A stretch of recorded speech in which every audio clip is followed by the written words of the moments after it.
C'est à 15h10 que le cardinal, son excellence Désiré Tsarazan, a atterri à l'aéroport d'Ivat ce jour, de retour d'un voyage à Rome où le Saint-Père l'a nommé cardinal. Il y a de cela un mois, de nombreux hauts fonctionnaires de l'État, des responsables d'églises catholiques de divers diocèses de Madagascar ont accueilli ce cardinal à son arrivée.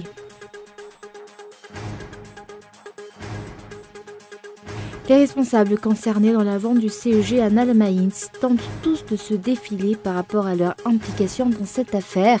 Si aucun responsable au niveau du ministère de l'Éducation nationale n'a été présent à la conférence de presse tenue aujourd'hui à ce sujet, le responsable de la commune urbaine d'Antananarivo a déclaré que le terrain sur lequel est construit ce CEG n'a nullement été vendu. Et le soulagement à Thaïlande, fin des opérations de sauvetage dans la grotte. Les 12 adolescents et leur coach sont sains et saufs.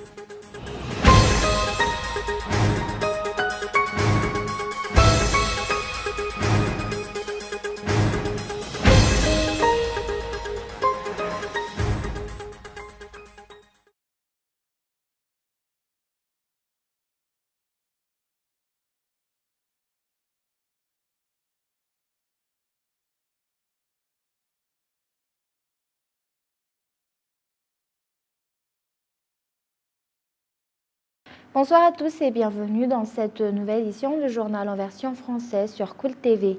À la une, c'est à 15h10 que le cardinal, son excellence Désiré Tsarazan, a atterri à l'aéroport d'Ivatu ce jour, de retour d'un voyage à Rome où le Saint-Père l'a nommé cardinal il y a de cela un mois. De nombreux hauts fonctionnaires de l'État, des responsables d'églises catholiques de divers diocèses de Madagascar ont accueilli ce cardinal à son arrivée. La présence de nombreux catholiques a également été notée à l'aéroport d'Ivat ainsi que tout au long du trajet du cardinal pour lui souhaiter le bienvenu.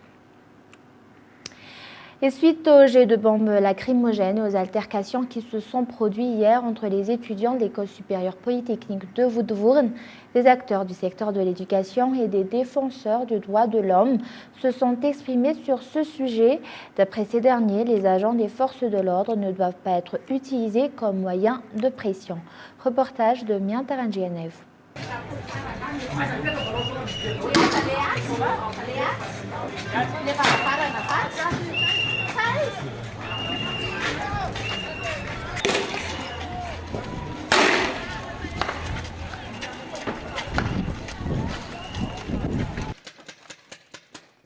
Une partie de ce qui s'est déroulé hier à l'École supérieure polytechnique de Woudvourne relève d'une atteinte aux droits de l'homme, d'après les membres de la Commission nationale indépendante des droits de l'homme. Plusieurs mesures auraient dû être prises avant qu'il n'y ait altercation entre les étudiants et les agents des forces de l'ordre.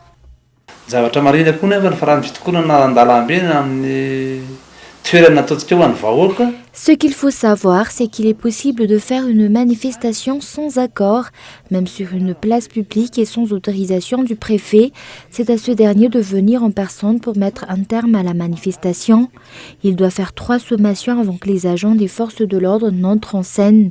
Cela signifie que les dirigeants ne respectent pas les lois, en ne mettant pas la population au courant des termes de ces lois et en ne respectant pas ces derniers eux-mêmes. D'autre part, les étudiants ont le droit de faire la grève d'après un responsable au niveau du secteur de l'éducation. La mise en place d'un consensus permet d'éviter un conflit. Outre cela, la manifestation des étudiants de Woudvourne a continué aujourd'hui et 3 étudiants ont été arrêtés selon le président des étudiants. Ce n'est pas la première fois que des étudiants font la grève et pourtant, depuis, aucune solution concrète à leurs problèmes n'a été présentée par le gouvernement. Ce n'est qu'après chaque manifestation que le gouvernement fait mine de se pencher sur leurs problèmes. Quoi qu'il en soit, l'usage de la force sur les étudiants qui réclament leurs droits n'est pas une solution. Et la solidarité syndicale de Madagascar va de nouveau tenir une manifestation en Bouzatouf ce jeudi. Pour cause, le gouvernement ne tient pas compte des droits syndicaux d'après ce groupement syndical. Reportage de Ounassen. Jeudi, la solidarité syndicale de Madagascar va à nouveau tenir une manifestation en Bouzatouf. C'est ce qu'a déclaré les membres de ce groupement syndical au cours de l'après-midi au Tchanpuknul à Nalakili. La revendication syndicale n'est pas encore arrivée à son terme puisque nous n'avons pas obtenu gain de cause. Ainsi, nous allons renforcer cette revendication jeudi. Et j'en appelle à tous les membres. Cette manifestation est importante afin que les dirigeants ne se contentent pas de faire des promesses en l'air, mais répondent concrètement aux attentes des syndicalistes. C'est la sourde oreille du gouvernement face aux différentes revendications syndicales qui ont amené les syndicats à cette nouvelle manifestation, d'après les explications. Après les dernières manifestations, les membres des syndicats ont cru que le gouvernement allait enfin réagir, mais ça n'a pas été le cas. C'est pour cela que notre lutte continue. Des enseignants, des transporteurs, des fonctionnaires, des employés du secteur privé et autres membres de la SSM se donneront donc rendez-vous jeudi à Mbouizatouf à 9h du matin. Et comme nous l'avons annoncé dans les titres, les responsables concernés dans la vente du CEG d'Anna Lamaïns tentent tous de se défiler par rapport à leur implication dans cette affaire. Et si aucun responsable au niveau du ministère de l'Éducation nationale n'a été présent à la conférence de presse tenue aujourd'hui à ce sujet, le responsable de la commune urbaine d'Antananarivo a déclaré que le terrain sur lequel est construit ce CEG n'a nullement été vendu. Reportage.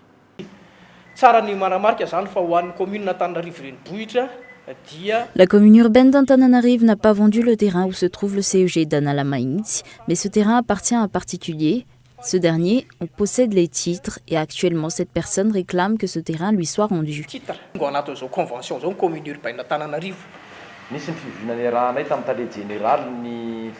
Hier, une réunion entre le directeur général du ministère de l'Éducation et le maire de la commune urbaine d'Antananarivo a eu lieu. Ils devraient être présents aujourd'hui et vous pourrez leur demander le certificat d'immatriculation et la situation juridique de ce terrain. Les rumeurs sur une vente sont fausses, il s'agit de politique. C'est ce qu'a déclaré le responsable de la communication de la commune urbaine d'Antananarivo concernant l'affaire de la vente du terrain sur laquelle est bâti le CEG Anna Lamaïns. D'autre part, aucun responsable du ministère de l'Éducation nationale n'est venu à cette conférence de presse. Interrogé sur cette affaire, le maire de la commune urbaine d'Antananarivo a déclaré que ce terrain n'appartient pas à l'État et que la commune ne l'a pas vendu.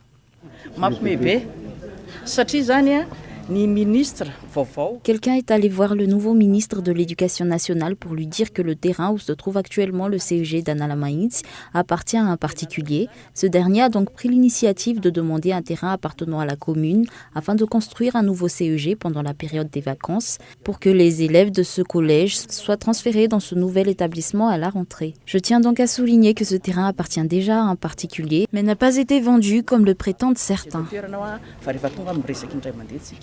Toutefois, au cours de l'après-midi, le ministère de l'Éducation nationale a publié sur sa page Facebook que le terrain sur lequel se trouve le CEG Anna Lamaïns appartient à la commune et non à un particulier. Ce ministère a publié un certificat d'immatriculation de situation juridique de ce terrain. D'après la publication de ce ministère, la commune urbaine d'Antananarivo ment en affirmant que ce terrain n'est pas une propriété communale. Rappelant que le ministère de l'Éducation nationale a déjà décliné toute responsabilité sur cette affaire. Le ministère est en charge de l'établissement scolaire, mais les problèmes concernant le terrain relèvent de la responsabilité de la commune, d'après la loi organique numéro 2014-018, régissant les compétences, les modalités d'organisation et de fonctionnement des collectivités territoriales décentralisées. Le ministère de l'Éducation nationale a également déclaré que le contrat de vente signé pour ce terrain ne répondait pas aux intérêts des élèves et qu'il était prêt à annuler ce contrat. Jusqu'ici, chaque partie concernée essaie de se défiler, reniant chacun toute responsabilité dans cette affaire. Le ministère de l'Éducation nationale n'a fait aucune enquête concernant ce terrain, mais s'est empressé de signer un accord avec la commune puisque des bailleurs de fonds vont soutenir la construction de la nouvelle infrastructure où sera transféré le CEG Anna Lamaïns. L'opinion publique s'étonne de la décision du maire d'Antananarivo et du ministère de l'Éducation nationale de démolir cette infrastructure, alors qu'actuellement les infrastructures déjà en place sont insuffisantes. La démolition d'une infrastructure existante est inacceptable, quels que soient les arguments présentés pour justifier une telle action. Outre cela, les constructions illicites au sein de la commune urbaine d'Antananarivo au cours de ces 3 dernières années, à l'exemple des constructions sur l'esplanade Analakil accordée en particulier, le parking construit à Ndjifanambuzanaaj, la clôture d'un terrain à Anous, la construction de blocs commerciaux sur la partie réservée aux piétons à Beobrirk et à Souaran, renforcent les suspicions de l'opinion publique concernant la vente en particulier du terrain sur lequel est bâti le CEG d'Analamainti. La population se demande alors ce que la commune urbaine d'Antananarivo a fait de l'argent qu'elle a obtenu de la vente de ces terrains et des constructions illicites. Et actualité sociale, aujourd'hui, c'est 30 petits garçons qui ont bénéficié de la circoncision de masse gratuite organisée par les membres du Tanura Malagas Miaramieng dans la commune de Talata Vulnunj, un geste pour alléger les parents sur le plan financier. Reportage. Dans les actions sociales entreprises par les membres du Tanura Malagas Miaramieng, aujourd'hui, c'est au tour des habitants de la commune de Talata Vulnunj de bénéficier d'une circoncision de masse. 30 enfants ont été circoncis et ont bénéficié en plus d'une distribution de jouets. Cette circoncision de masse gratuite est faite dans le but d'aider les familles d'après les explications. Nous sommes reconnaissants envers les organisateurs de cette circoncision de masse de se soucier des habitants de la commune de Talata Vulnunj. C'est gratuit et c'est pour cela que nous venons le faire ici. Cela nous allège vraiment sur le plan financier. Mis à part le fait que cette commune se situe loin du centre-ville, elle ne dispose également que de peu de médecins, ce qui explique en partie que la plupart des parents n'ont pas encore procédé à la circoncision de leurs enfants. Cette circoncision gratuite est donc importante pour les habitants de la commune, d'après le maire de la commune de Talata Vulnunj. Andro natokany commune Talata Vulnunj anatanterahana ny didipotra Fobe. Aujourd'hui, c'est la journée consacrée à la circoncision de masse organisée par la commune de Talata Vulnunj en collaboration avec le parti Malagas Miaramieng. Et bien que ce soit un événement organisé par la commune de Talata Vulnunj, les communes avoisinantes se sont jointes à nous, ce qui signifie que de nombreux enfants ont besoin de cette circoncision. Je tiens à noter que cette circoncision est faite à titre gratuit. C'est une action qui a lieu chaque année, toujours en collaboration avec le parti Malagas Miaramieng. En plus de cela, il y a une distribution de jouets pour les enfants qui viennent d'être circoncis. C'est une collaboration de la commune avec le parti Malagas Miaramieng qui a permis d'organiser cette action. Le souci de l'aspect social de la population fait partie des principes de ce parti politique.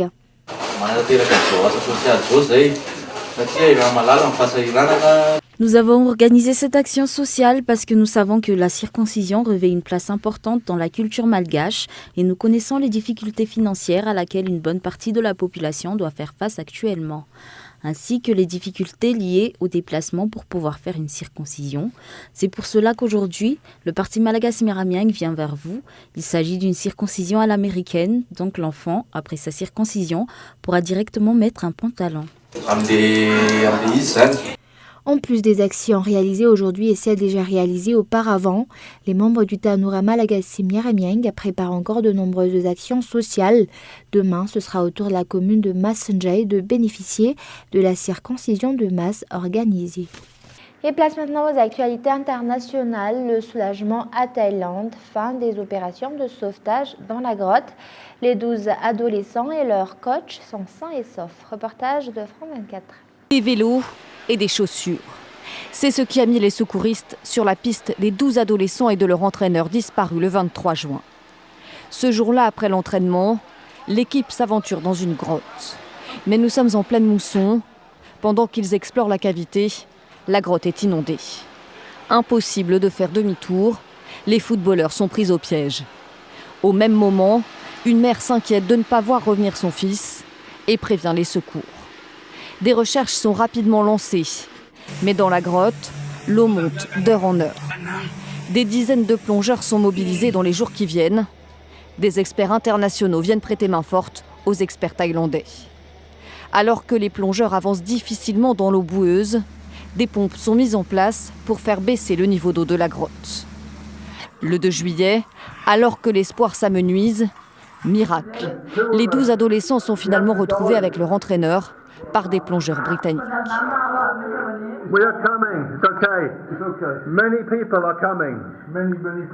Affaiblis, perdus, hagards, les adolescents et leur entraîneur ont réussi à survivre pendant 9 jours. Pour leur famille, la joie est immense. Je suis tellement soulagée. On m'a dit qu'il avait bu de l'eau de pluie pour survivre. Ravitaillée grâce aux plongeurs, l'équipe doit désormais sortir. C'est toute la difficulté. Le parcours vers la sortie est extrêmement tortueux et comprend plusieurs passages sous l'eau. La plupart des enfants ne savent pas nager. Ils sont rapidement formés par les plongeurs.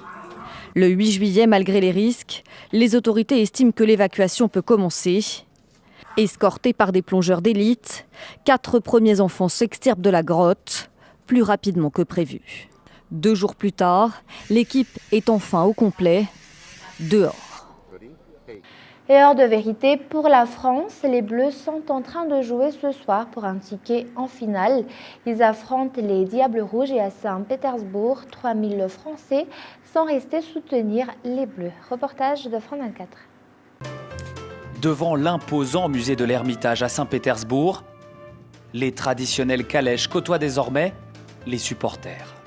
Entre les tricolores et les Diables Rouges, c'est un peu l'amour vache. Alors c'est cet arbitre japonais qui va trancher les débats. Je veux que la France gagne. Et ces cartons sont pour la Belgique. Dans cette ambiance très internationale, cette famille de 9 supporters français vit sa toute première Coupe du Monde. Ils sont venus spécialement de Tahiti pour supporter les Bleus, malgré le choc thermique. On vient de perdre 30 degrés en 48 heures. Dimanche, il faisait 30 degrés sur Papeete. Il doit faire 10-12 degrés là. Voilà. Mais enfin bon, on va s'acclimater. Du coup, on vient de loin. C'est le voyage de notre vie presque et on espère qu'on va gagner parce que ce serait encore plus beau. C'est vrai qu'entre Tahiti et la Russie, ça fait un très long voyage et un très gros contraste. Et je dirais que ça rassemble toute la famille autour du football, donc c'est sympa. Dans la ville de Pierre-le-Grand, ils ont décidé de se faire tout petits. Malgré l'élimination de leur équipe en 8e de finale, ces supporters argentins iront au stade, sans rancœur, juste pour l'amour du football. On avait prévu ce voyage depuis plus d'1 an. On avait l'illusion que l'Argentine allait atteindre les demi, puis la finale. Malheureusement, on s'est fait éliminer par les Français. Mais on a décidé de rester parce que le spectacle proposé ce soir sera unique. Un spectacle unique pour des millions de téléspectateurs qui auront ce soir les yeux rivés sur ce match, celui d'une génération. Et avant de se quitter, je rappelle les grands points de ce journal. C'est à 15h10 que le cardinal, son Excellence Désiré Tsarazn, atterrit à l'aéroport d'Ivatu ce jour, de retour d'un voyage à Rome, où le Saint-Père l'a nommé cardinal il y a de cela 1 mois. Et les responsables concernés dans la vente du CEG d'Anna Lamaïns tentent tous de se défiler par rapport à leur implication dans cette affaire. Si aucun responsable au niveau du ministère de l'Éducation nationale n'a été présent à la conférence de presse tenue aujourd'hui à ce sujet, le responsable de la commune urbaine d'Antananarivo a déclaré que le terrain sur lequel est construit ce CEG n'a nullement été vendu. Et enfin, le soulagement en Thaïlande, fin des opérations de sauvetage dans la grotte. Les 12 adolescents et leur coach sont sains et saufs. Et voilà, c'est la fin de ce journal. Merci de votre fidélité. Au revoir et passez une excellente soirée sur Cool TV.